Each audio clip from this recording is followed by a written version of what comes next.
Good evening. आज एक ऐसी बात इन्वेस्टिगेट करेंगे जो किसी ट्रेनिंग मैनुअल में नहीं लिखी है, लेकिन हर एडवाइजर ने कभी ना कभी सुनी है।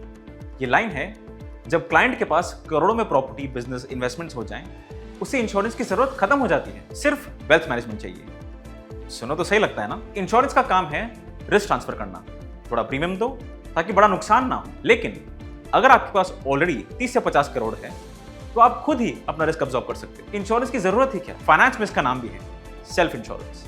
मतलब इतनी वेल्थ हो कि बाहर से प्रोटेक्शन लेने की जरूरत ही ना पड़े। तो फिर इन्वेस्टिगेशन किस बात की? क्योंकि ये थ्योरी एक चीज अज्यूम करती है, वेल्थ इक्वल टू कैश। और जैसे ही हम देखते हैं कि इंडिया में एचएनआई की वेल्थ एक्चुअली कैसे दिखती है, ये अजम्पशन तुरंत टूट जाता है। स्विस आर इंस्टीट्यूट दुनिया के सबसे ट्रस्टेड इंश्योरेंस रिसर्च बॉडीज में से एक, हर साल प्रोटेक्शन गैप पे रिसर्च पब्लिश करते हैं। प्रोटेक्शन गैप मतलब जितना फाइनेंशियल रिस्क है और जितना कवरेज है उसके बीच का फर्क। और उनका डेटा एक इंटरेस्टिंग चीज बताता है, वेल्थ बढ़ने से ये गैप छोटा नहीं होता, बस शेप बदल जाता है। मिडिल क्लास फैमिली के लिए गैप होता है इनकम रिप्लेसमेंट का, लेकिन एचएनआई के लिए गैप शिफ्ट हो जाता है एस्टेट लिक्विडिटी, बिजनेस सक्सेशन और बिना फोर्स सेल के वेल्थ ट्रांसफर करने की एबिलिटी। और एब्सोल्यूट टर्म्स में एचएनआई का गैप अक्सर बड़ा होता है, छोटा नहीं। अब इसको एक रियल एग्जांपल से समझते हैं। एक फर्स्ट जनरेशन बिजनेस ओनर अचानक गुजर जाते हैं, नेटवर्थ 25 करोड़। लगता है फैमिली सिक्योर है ना?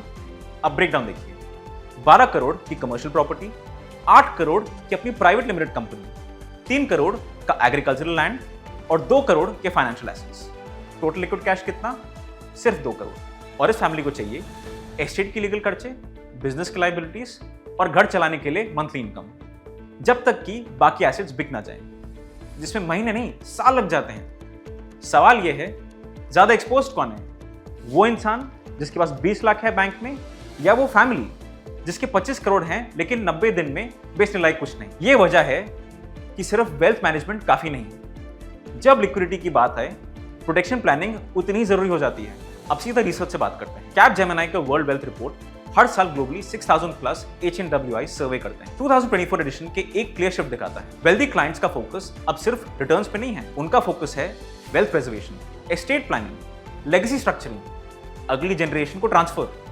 ये सिर्फ इन्वेस्टमेंट गोल्स नहीं है, ये प्रोटेक्शन गोल्स भी हैं। लेकिन रियलिटी क्या है?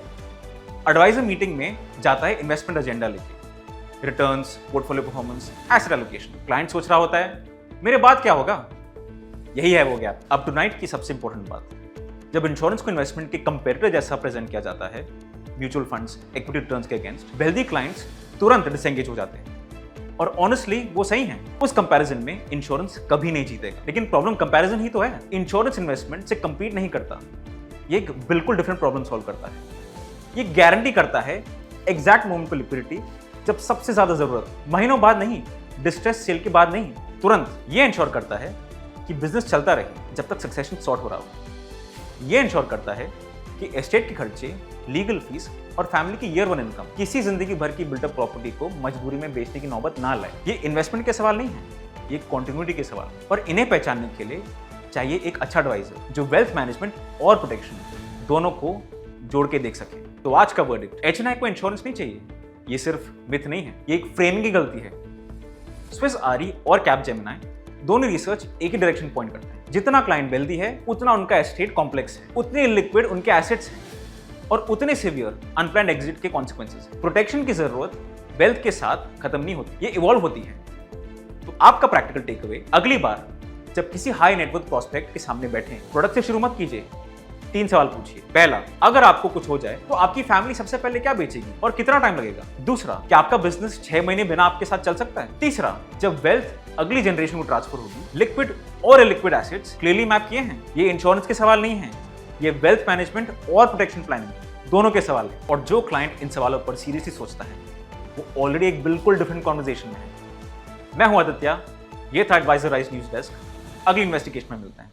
Thank you. To become a life insurance advisor, click the link in our bio. Subscribe to Advisor Rise and hit the bell icon to never miss a video.